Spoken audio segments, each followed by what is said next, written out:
Hey everyone, welcome back to my channel. Today we're talking about something that intersects with psychology, sexuality, the collective, and it's what I call the collective sexual shadow. And if you're new here, when I talk about sexual shadow, I'm talking about all of the things that we repress, reject, or deny about ourselves when it comes down to our sexuality or sexual expression. Basically, all of the unconscious stuff that we've inherited. And a lot of times I talk about what this means personally, like things that have happened in your life or from your particular upbringing that might have created shadow content. But I want to get into today how there is a deeper layer of this, something that is so collective and that affects all of us. And when I was looking back at previous videos, I can't believe that I haven't made a video on this. We definitely talk about it in the very first module, actually, of Reborn. For those of you that don't know what Reborn is, it is my special erotic sexual shadow program. It's 8 modules. It goes through all of the different layers of sexual shadow. In the very first module, we do talk about the collective, specifically how the repression and split of the feminine affects everybody's sexuality. And I think I'm being called to make this video now because I've been a little bit on this nomadic pilgrimage this past year. I share a lot more about my personal life and my travels on my Instagram account, but I'm going to bring more of that into my YouTube channel just to talk a little bit more about what's going on with me and the things that I'm learning on my own personal journey. Because while I am a teacher, I am also a humble student, and I love to share the learnings that I have come across to model what it looks like to do shadow work, especially shadow work around the erotic or living an erotic life. This has been part of my dharma in life, is to live more fully in my erotic truth, in my authentic expression. And it's a lifelong process, you guys. You don't just, get to a finish line in shadow work and okay, you're all done. You're all good to go. You've done all your shadow work. You're fully individuated. That's not how it works. You go through rings sometimes of the same shadow and you get a different integration or a different realization or a different epiphany every single time. And recently my travels took me to the American South. Maybe up until just a couple of months ago, I had been to almost every US state, 46 states, except for Georgia, Alabama, Mississippi, and Louisiana. So naturally, I was down in Atlanta, Georgia for Sex Down South, and I decided to finish my 50-state journey and go to these other states. And I was really hit with some of my own shadow around this. So I want to talk a little bit about this trip because I had some resistance towards it, right? I had my own beliefs, my own conditioning that said, ew, that part of the country is just filled with bigots and racists. Why would I go there? And honestly, I'm not really built for the heat either. So I just never had a calling to go to these states. And yeah, I was really faced with some of my own biases around this. And this is how you know shadow is at play, is like you're triggered or you have some resistance come up. So I kind of knew that there was something here for me to learn. And this trip revealed to me more layers of shadow work that I had around white supremacy conditioning, racism, colonialism, patriarchy. And I know it's kind of trendy to be talking about these topics right now, and it's very in the moment. The collective nervous system is being flared around some of these archaic systems of power or control or abuse that have been unconsciously shaping America. And not just America, but for this conversation, I'm talking about America because I was in the South. But something happened because I think as a white American and somebody that didn't come from a ton of privilege, I felt like I had done a lot of this work.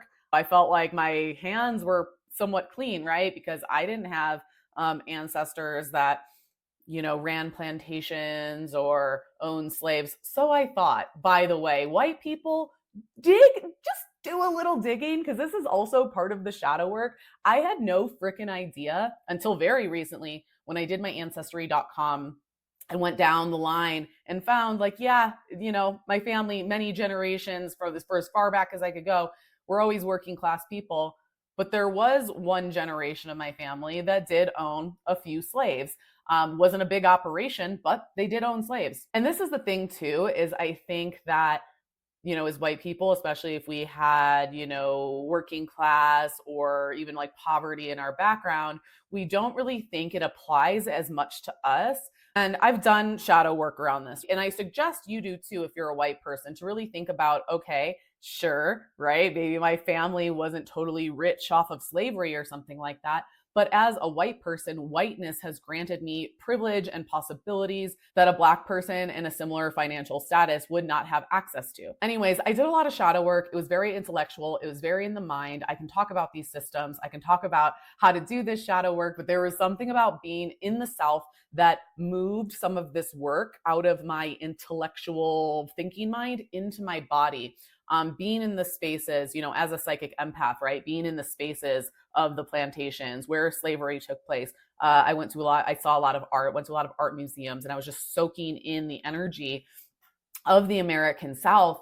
And it's something that I can't even put into words, but I got this deeper integration and this deeper understanding around what's going on in our collective today. Yeah, it also just brought up a little bit of my own, like, well, I guess, there is another round of shadow work to do, because you not wanting to go to the American South because you're triggered by the bigots and racists, like, there's maybe a little bit of white guilt there that you need to interrogate a little bit. So yeah, it brought out my own conditioning around race, around guilt, around colonialism. Basically, this showed me that in a very embodied way, the same systems that built colonialism and patriarchy also shaped our relationship with sexuality and power.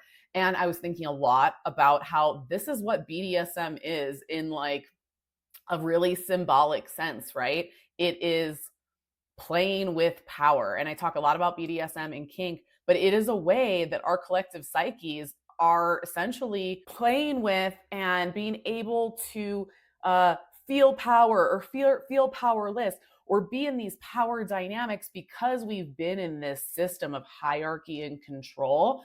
This trickles down at a collective unconscious level and it shows up in your sex life. And this isn't going to be a whole episode on like colonialism and patriarchy. And, I'm not a sociologist. There's plenty of other people out there that could probably do this topic way more justice than I can. But again, I just want to be able to share what it looks like to feel like you've already done shadow work around something and then notice something new.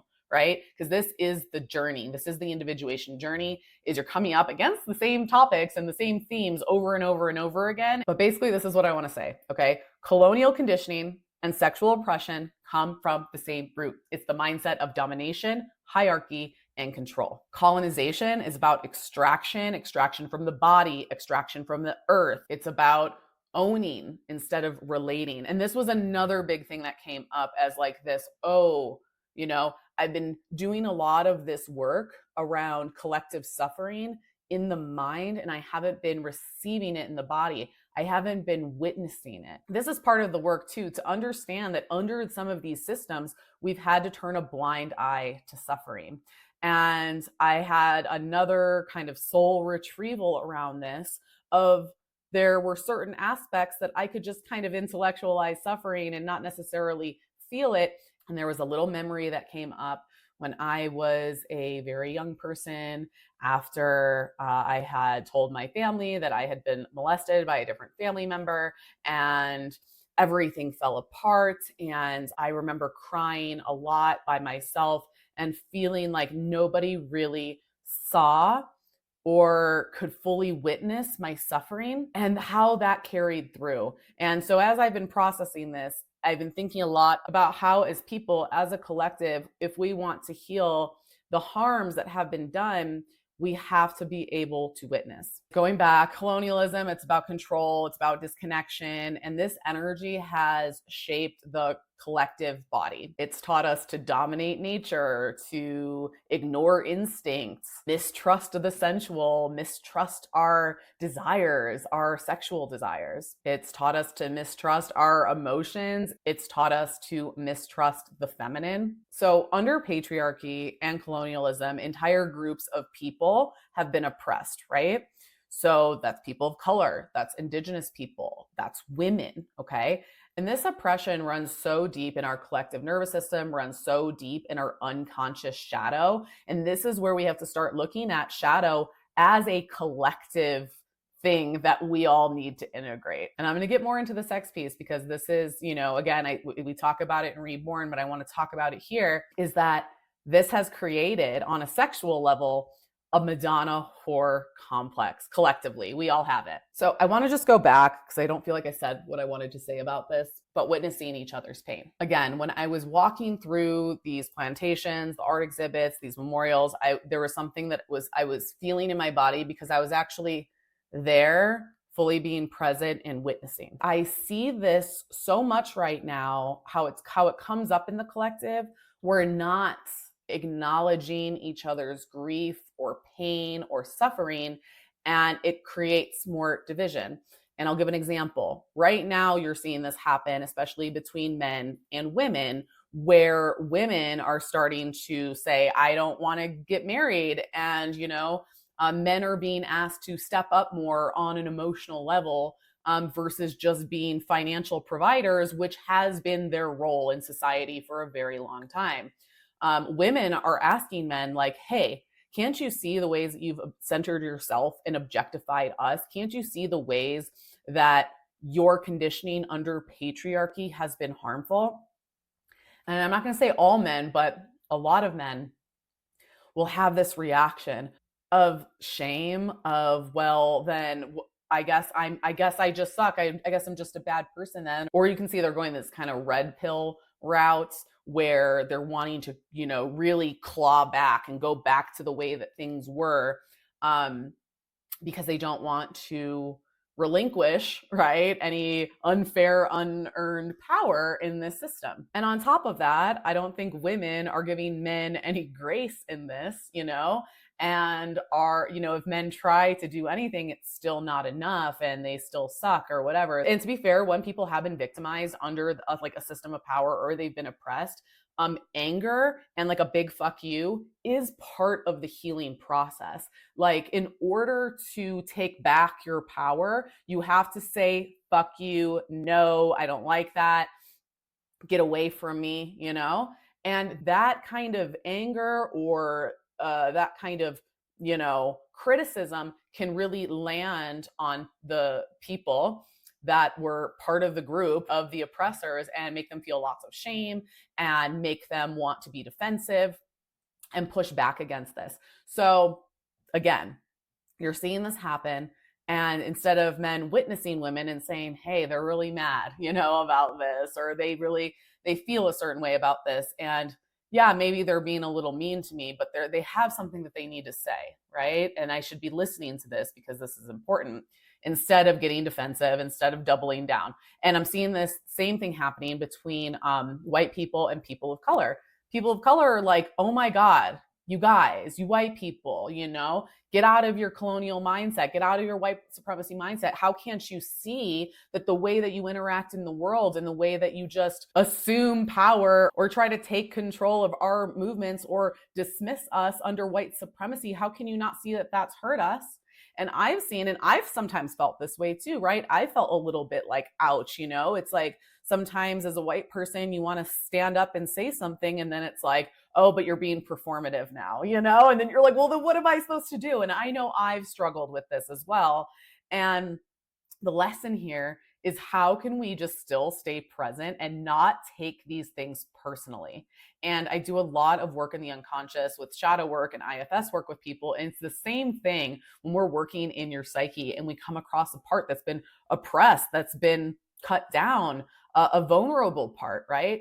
They might have things to say that aren't very nice, but that doesn't mean that we punish them for it, we repel, or we ignore them. We listen, we witness, right? And you can only do that if you've done your own shadow work around this, because healing doesn't come from trying to fix something, from trying to defend. It comes from witnessing. It comes from repair. Anyways, this was like my big takeaway. That I was like, okay, I've known all of this stuff intellectually around these systems and all of this stuff for years, but it finally landed like in my body in a way that feels very integrated. And that's why I wanted to make this video today. And again, I'm not going to go into all of these different systems. I wanted to just kind of lay the groundwork. We're going to be specifically talking about the oppression of the feminine today and how that affects your sex life. Sorry, that was a really long intro, but there was a lot I just wanted to say about that because I think it really sets the groundwork for understanding this Madonna-Whore complex at a deeper level. So, okay, let's start with most of human history, okay? Before patriarchy, people lived in an animistic worldview, okay? Seeing nature, land, and the elements as alive and as sacred. And over time, our societies became more structured, more agricultural. We shifted towards these patriarchal systems, which valued intellect, order, and ownership. And there were a lot of other things that I've learned that have contributed to this swing of this more earth-based way of living to this more control hierarchical based way of living. Because if you want to think about it, it's a little bit more like we used to live in a more feminine type of worldview, and then it kind of swung to this more masculine type of worldview. So yeah, so we basically had this like pendulum swing from this like earth-based nature world to this kind of mind-centered hierarchical one. So one that valued the mind over the body, right? And when we think about the masculine versus feminine, the feminine is all around the body, right? The earth, cycles, nature. Masculine energy is all about, logic, the mind, moving forward in the world, right? There were other things going on during this time. Like, it's very multifaceted. And like I said, I'm not like a social scientist or anything like that, but I'm just distilling everything that I've learned. There's another aspect of this too, is like there was also a lot of things going on, like plagues and illnesses. And, there was this push to be like, hey, is this all there is? Are we at just completely at the whims of the nature gods? Isn't there more to just this physical reality, right? So we went from more of this feminine spirituality, more of this masculine spirituality, this mind over matter. And while you can argue that like that was like an important development, right? Like for all the shitty things, right, that we can say that patriarchy did, or when the Holy Roman Empire came through and started Romanizing everybody and taking away everybody's culture and all of this stuff, a lot of our modern society was built on this, and I'm not going to get into like that was wrong, that was right, or whatever, because when we're talking about consciousness, we understand that everything is creator, okay? I find it important to not get super dualistic on this. And this is only because when you're in this dualistic right versus wrong, good versus evil mindset, you're not connecting with your higher level of consciousness. You're staying in this kind of dualistic ego-based mindset. Anyways, let's go back. So feminine became less than, right? Masculinity good, femininity bad. Healers are now witches, and purity became holy, and the body is sinful, and sex is sinful, and it should only be for procreation, right? Get rid of all pleasure because that isn't godly. And this is part of the work that I do, is bringing the goddess back into the lives of people, because there is an awakening path through the body and through pleasure. But anyways, the divine feminine essentially got split, right? And now our culture has really just centered around the feminine of like the Virgin Mary, this like pure virginal mother figure. And then anything that's considered sexual or dark has become evil. It's become demonic, anything of the body. And this split runs through our psyche, okay? And this is what the Madonna-Whore complex really is at the deepest level. It is a collective split from patriarchy. And this came up recently too, because I don't know if anybody knows who Lily Allen is. She was like pop star back in the day. She hasn't made an album in years, and she just came out with an album that was all about her marriage and basically about how her husband was a sex addict and had this Madonna-Whore complex. She says something like, "You made me the Madonna when I wanted to be your whore." And this is so incredibly common. I've gotten clients before, men that really, idealize their wife. They're wonderful, they're beautiful, they're the mother of my children, right? But I can't do these kind of lusty sexual things with them because it's dirty and it's wrong. And I can only do that with the whore. And so men will put these desires towards porn, towards fantasy, maybe outside of their relationship, this might happen. And love and lust essentially get separated into two different categories. And for women, this shows up as usually either feeling like you need to sexually perform, to be loved or validated, or it might go to the other aspect where you are too afraid to be the whore, too afraid to stand in your sexuality and really own it. So it can go into like the overexpression of the whore or of the repression and going into this kind of virginal Madonna. And I have lived this, okay? I have dated men that had this complex. I worked very hard to undo this complex within me. I thought being sexy or good in bed would make me lovable. I had a very long hoe phase. I say that lovingly. We all usually have a little hoe phase in our life, and there's no shame in that. But I was definitely doing it from a place of disconnection, a place of needing validation, and it wasn't who I actually was. So let's talk about, okay, how to work with this, right? As a woman versus a man, what's the work that you need to do? So for women, the work looks like this. Where am I conforming to beauty ideals that don't feel authentic? Where am I conforming to like the male gaze, basically? And do I really like this look? Where am I rejecting my sensuality because I'm afraid of being judged? The goal is essentially to integrate both.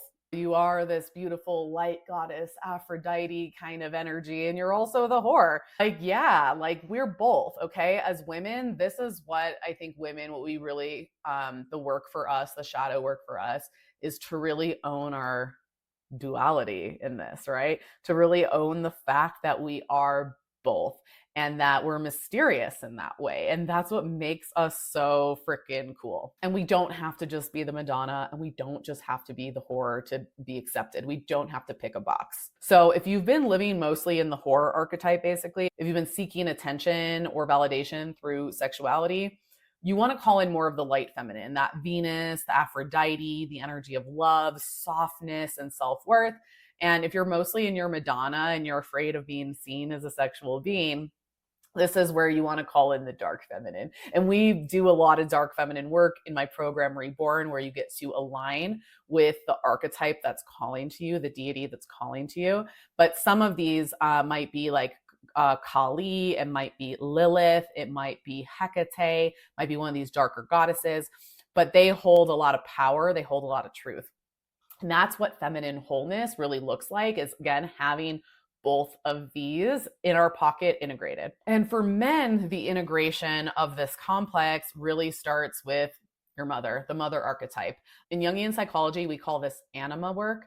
Essentially getting in connection with your own internal feminine energy. And many men were just taught, again, under patriarchy, femininity is bad. So lots of men have repressed emotion, have repressed feeling, have repressed vulnerability, have repressed some of their own softness.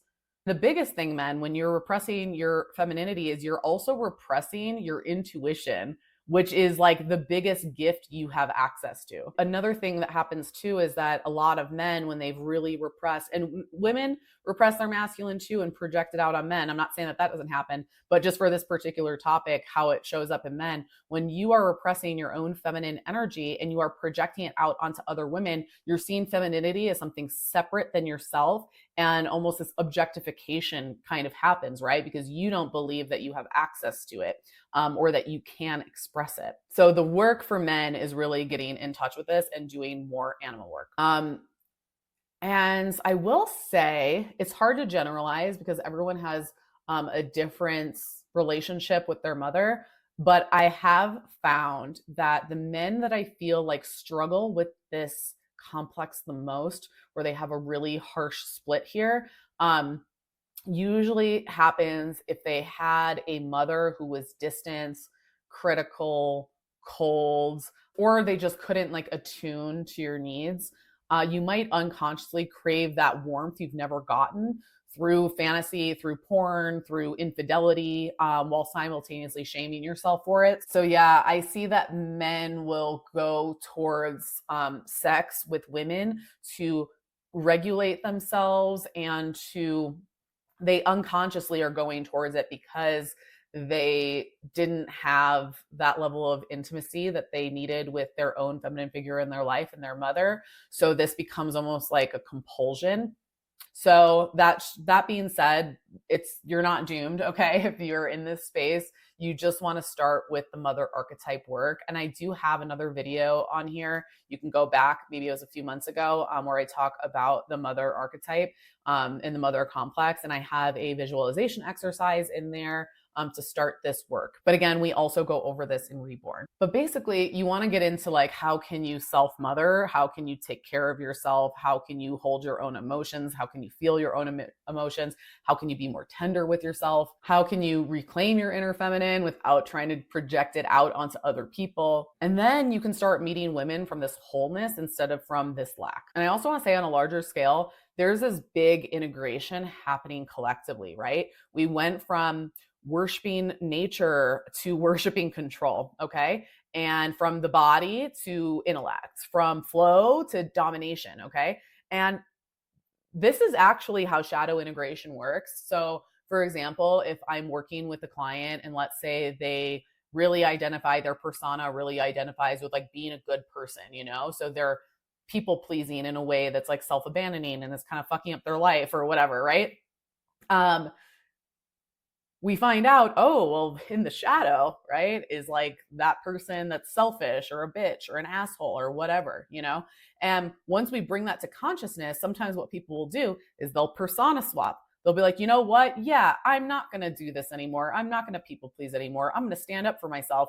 And then they might swing a little bit too far in the other direction, where maybe they swing a little bit into being a little bit more of a bitch or an asshole or a little bit more selfish. They go a little too far on the pendulum swing, but that's because the ego kind of needs to be able to sample both of these sides to be able to come into true integration, right? So sometimes when you're repressing something, like, for example, when we were really more in our animistic feminine era, we were really repressing masculinity, okay? So now it kind of swung to this other direction in a way that's maybe become really distorted, and it's no longer really representing masculine energy anymore. We've overdone it, right? Like, we're now taking from the earth. We aren't respecting the earth. Like, look at like environmental crises, wars, all of this stuff, right? And we're going, okay, all right, got it. We went a little too far in that direction. Now we're kind of coming back. So I know a lot of people are like, oh, we're going to move, from a patriarchy to a matriarchy. And I think what's going to happen, this is my prediction, is because we've gone a little bit too far in the other direction, we're coming back and we're going to see a little bit of a mix of both, a little bit of how can the masculine and feminine energy of our collective work together. And it starts with us, you guys. It starts with doing our own shadow work. How are you merging and integrating the splits within yourself and within your community, within your family, okay? And this ripples out collectively. So this is some of the best social justice work you can do, okay? Is the work on yourself, is owning your own shadow. So just as you reflect, I want you to ask yourself, where do I reject the light part of my sexuality? Where do I reject the darker aspects of my sexuality? How have I internalized the split? How is it showing up in my life? How can I reunite some of these parts? And again, if you want to go deeper, again, my program Reborn, I will leave the link on how to start that program in the show notes. It's totally on demand. You can do it at your own pace. But basically, we start with this topic around meeting the goddess, where you can actually learn more about the different goddess archetypes. You can go a little bit deeper into this work around sexual shadow when it comes to the feminine.